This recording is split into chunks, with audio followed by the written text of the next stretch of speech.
problemas de audio, se generó una discusión. A ver cómo sales de ella, no, no es cierto.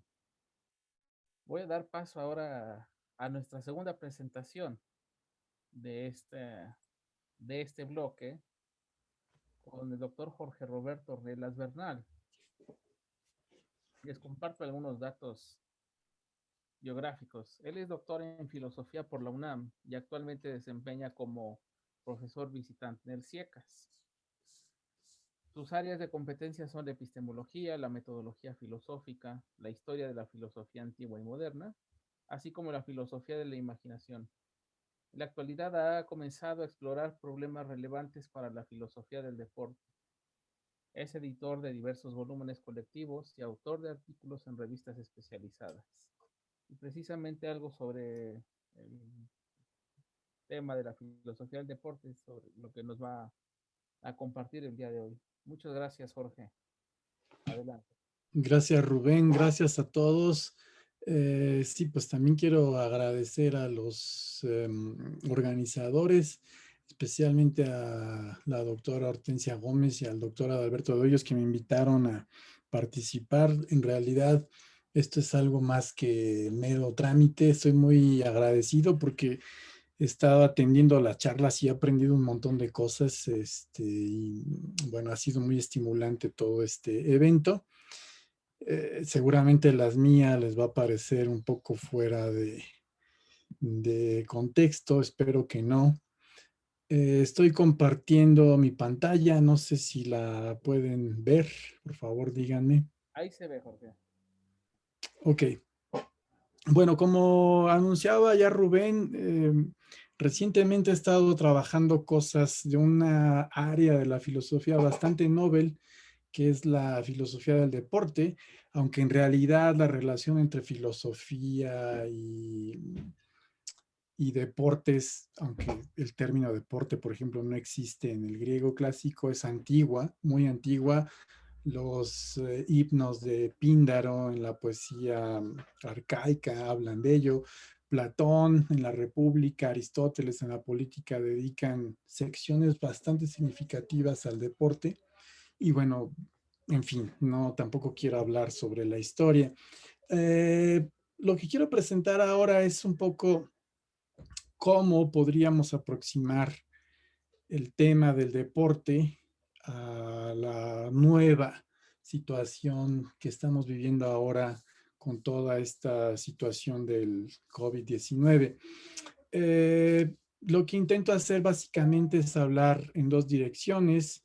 Por un lado, hablar de los aspectos positivos que uno podría desprender de las reflexiones sobre el deporte y por otro lado, las partes negativas. Entonces, voy a comenzar. Eh, por el deporte podemos entender muchas cosas. Principalmente es una actividad que tiene muchas dimensiones, no solamente, como digo allí, atlética, salubre, es entretenimiento, también es una empresa en el ámbito económico, es algo recreativo, es algo también que tiene que ver con lo social y en la cual, bueno, no pretendo que esta lista sea exhaustiva. Hay muchos protagonistas, obviamente los y las atletas, los y las espectadores, pero también hay muchos, y creo que es el caso de la mayoría de nosotros, que practicamos por distintas razones de manera amateur alguna actividad deportiva. Entonces, eso me gustaría tenerlo como punto de partida. Esas dimensiones, insisto, no pretendo que sean exhaustivas de las prácticas deportivas. Y por otro lado, los protagonistas de esta historia van a ser por lo menos esos tres que tengo anotados allí. Y en ese sentido, las dos preguntas que me interesa abordar el día de hoy, seguramente no voy a poder responderlas, es cómo ha afectado todo el problema del COVID a las actividades deportivas y en la otra dirección, cómo es que estas actividades deportivas han afectado al COVID. Voy a empezar diciendo algo sobre lo segundo y realmente lo hago meramente porque en una línea temporal creo que fue la manera en que apareció este problema. Ok. Perdón, antes de eso, quiero presentar, quizá con fines más de claridad, lo que yo llamo dos paradojas del deporte en tiempos del COVID. Por un lado, tenemos una paradoja que yo llamo paradoja de la salud, con dos caras en el ámbito físico. Pues creo que nadie aquí estaría en contra de que hacer deporte es bueno porque eleva los niveles del sistema inmune. Pero por otro lado, y esto es lo paradójico, hacer ejercicio implica contacto con otras personas, pienso en los deportes de conjunto, o estar expuesto al aire libre, pienso en los deportes que realizamos en solitario, como por ejemplo correr, andar en bicicleta, caminar, etcétera. Ahí hay una cuestión paradójica que es nueva para las reflexiones en torno al deporte, y quizá la que más me interesa es la que tiene que ver no tanto con la salud física, sino con la salud mental. Voy a presentarles algunos datos de cómo finalmente, aunque también creo que es algo intuitivo, hacer deporte reduce significativamente el riesgo de enfermedades mentales. Finalmente tenemos estudios, evidencia empírica que muestra y ha cuantificado esos beneficios. Pero, y aquí está la paradoja, las medidas de confinamiento prohíben este tipo de actividades. Por otro lado, en lo que llamo la paradoja social, también con dos aristas que me interesan. Por un lado, lo económico. Por ejemplo, tan solo el fútbol representa el 54% del Producto Interno Bruto de las actividades deportivas en México y el 25% de la industria nacional del entretenimiento.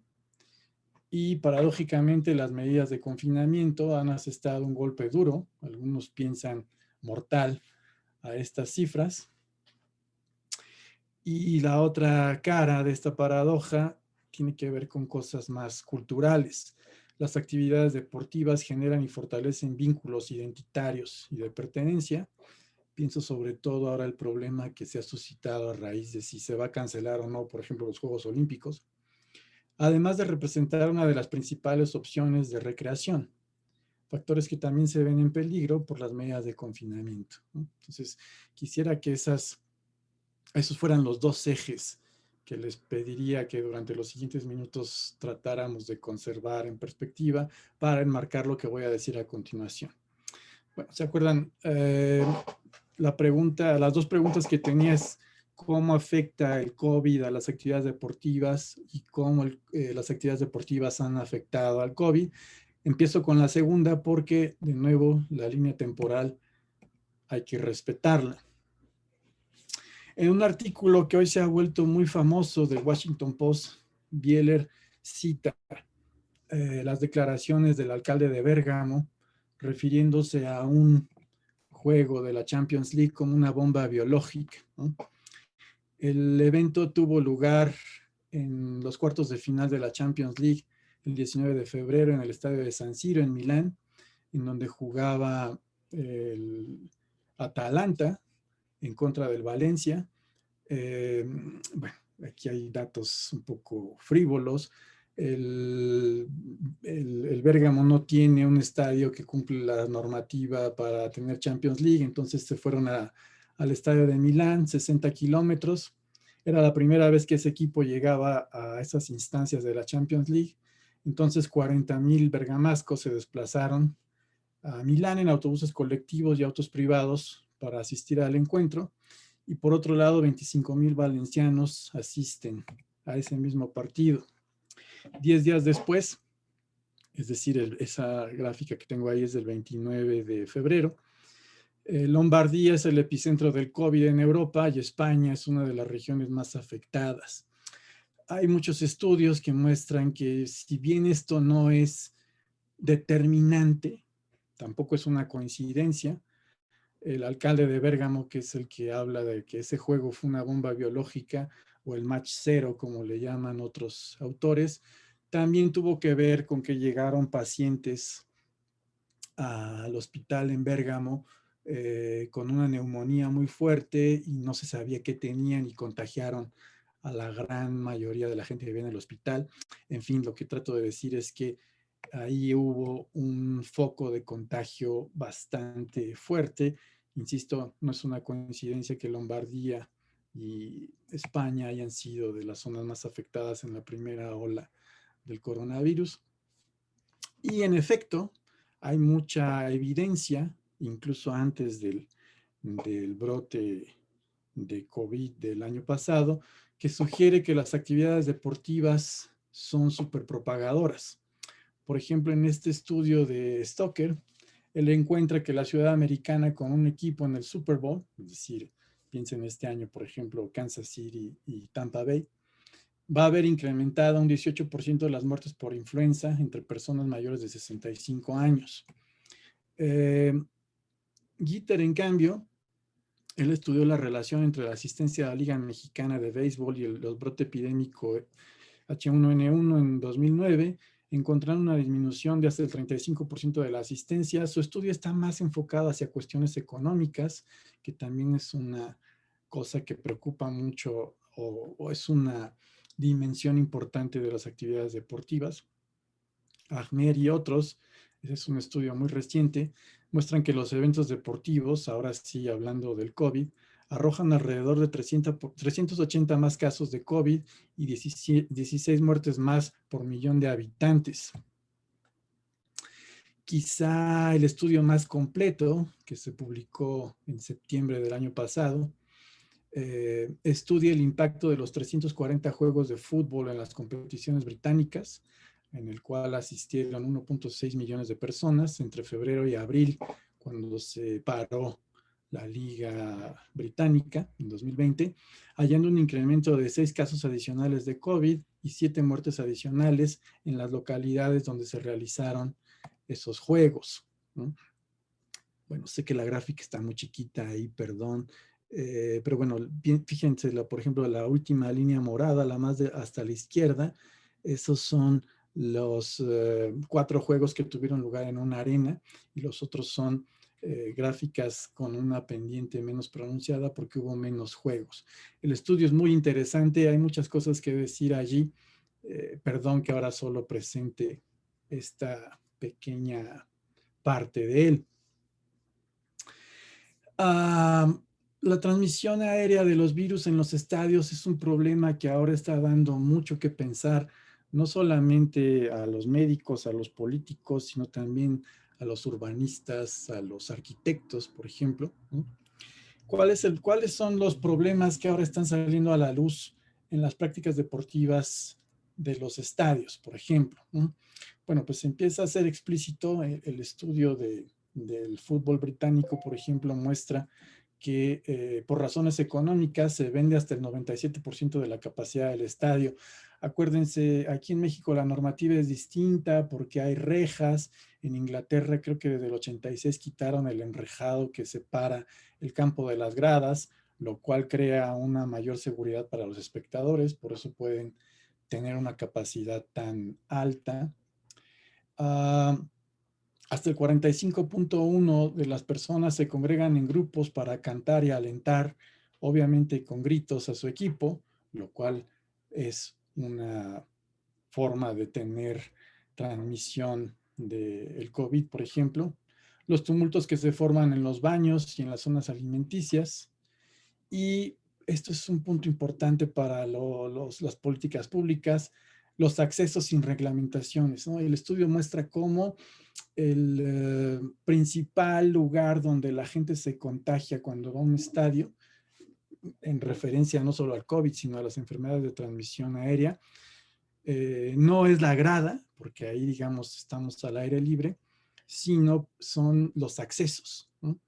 Y al menos en el fútbol europeo, la única reglamentación que hay es en caso de incendio. Aquí en México hay una reglamentación también en caso de sismo y creo que un reto para las políticas públicas sería también hacer una reglamentación para el ingreso y la evacuación de los estadios, no solamente con incendios, eh, sismos, sino también ahora tratar de prevenir este tipo de transmisiones. Y creo que todos estos son desafíos no solo para los aficionados, sino para los dueños de las franquicias, arquitectos, urbanistas y sobre todo, quizá como hemos dicho toda esta mañana, para las políticas públicas.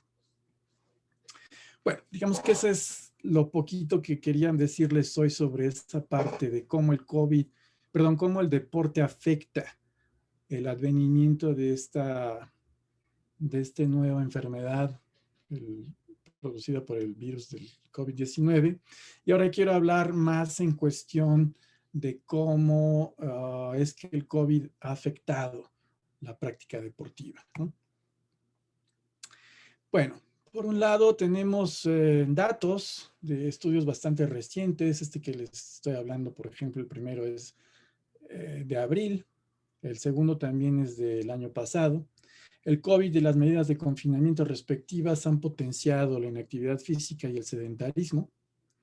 Y a nivel psicológico, eso se traduce en una sensación de inseguridad, miedo al contagio, estigmatización, violencia intrafamiliar y muchos otros padecimientos psicológicos.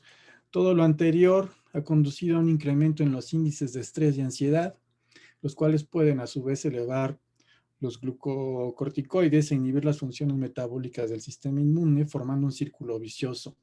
Ese es un estudio también muy interesante que muestra cómo una vida sedentaria o sin una actividad deportiva te genera o te potencia ciertas conductas que a su vez van a potenciar o van a tener efectos en tu cuerpo.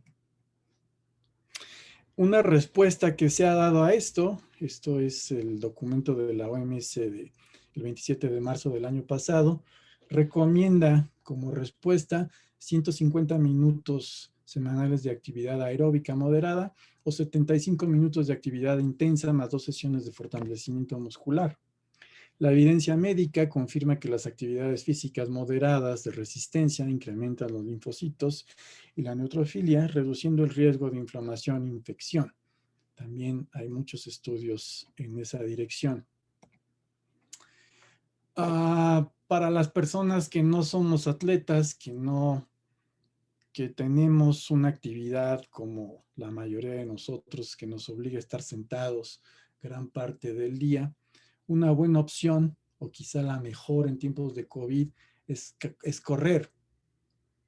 Por un lado, el estudio que les refiero ahí muestra con datos duros cómo correr es una de las actividades más populares y accesibles porque es muy barata, solo necesitas unos zapatos para correr y es una de las más populares y accesibles en todo el mundo.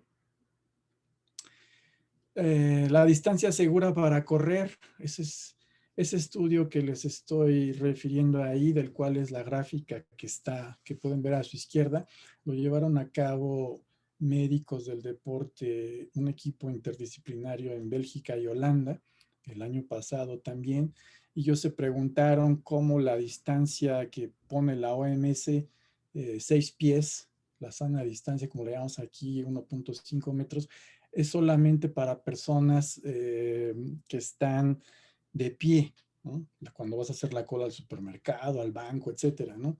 Y ellos, en cambio, con un modelo computacional, muestran que la distancia segura para correr es entre 5 y 10 metros para evitar la exposición a gotículas infecciosas.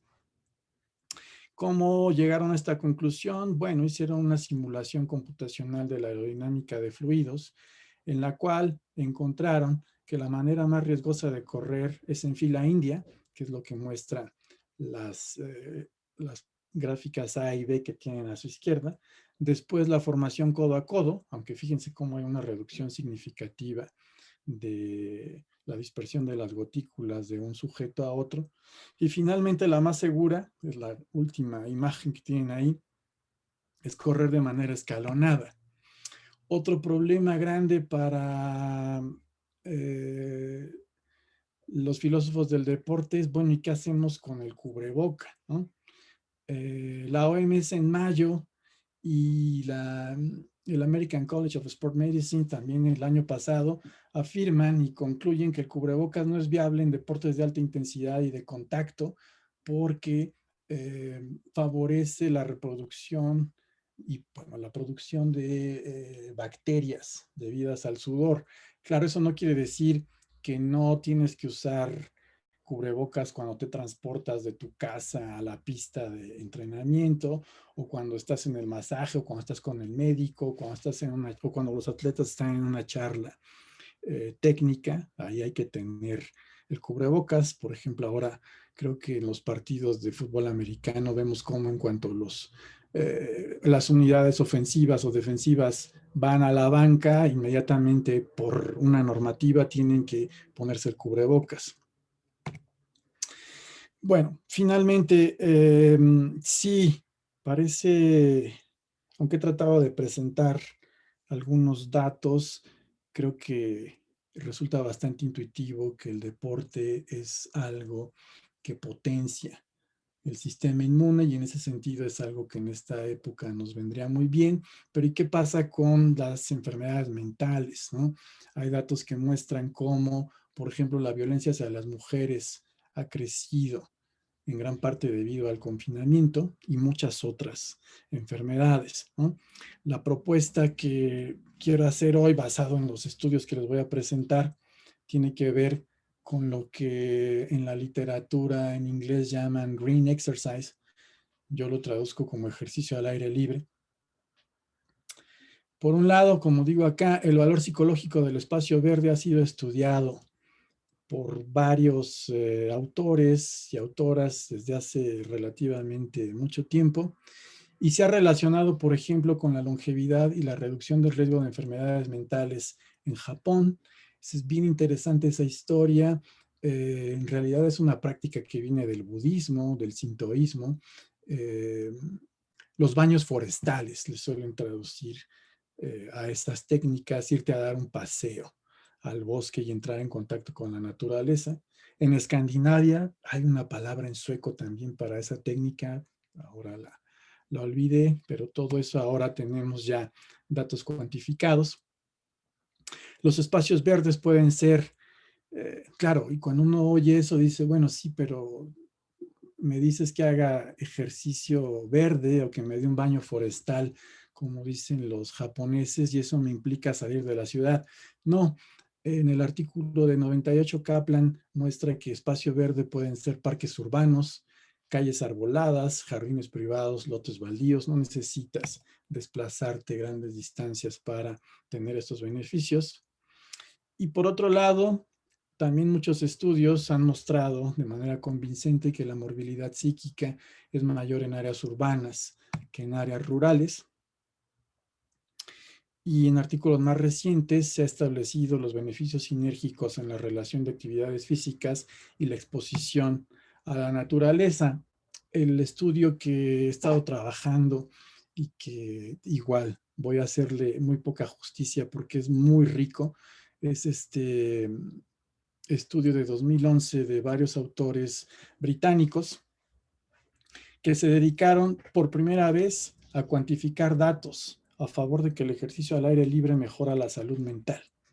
Para ello utilizaron o invitaron a 263 participantes de 10 regiones del Reino Unido a realizar 10 actividades al aire libre, lo que ellos llaman el green exercise: correr, ciclismo, pescar, paseo en bote, etcétera, etcétera, ¿no? Y respecto a la salud mental, ellos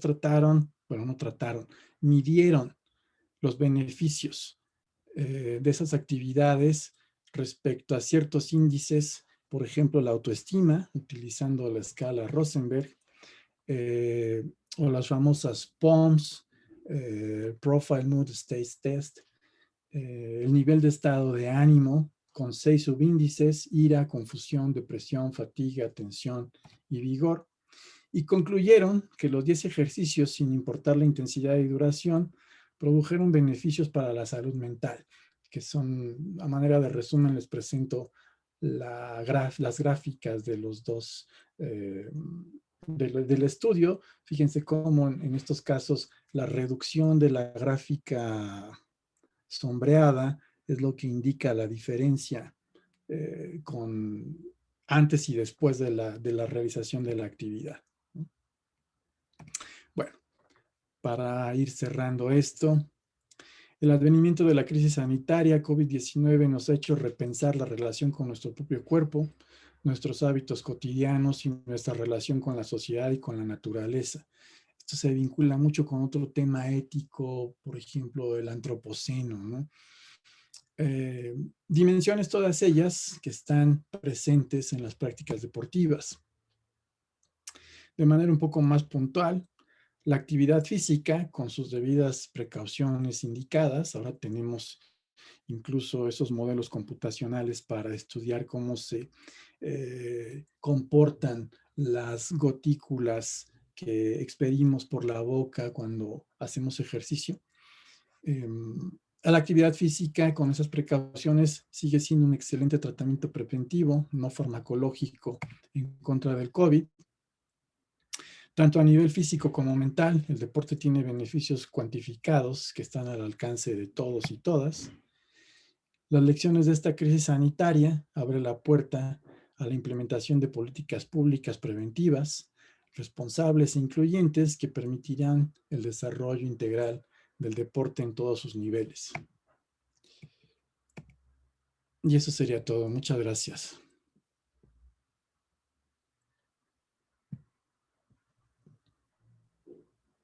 Jorge, muchas gracias. Muy interesante la presentación. Lejos de quedar fuera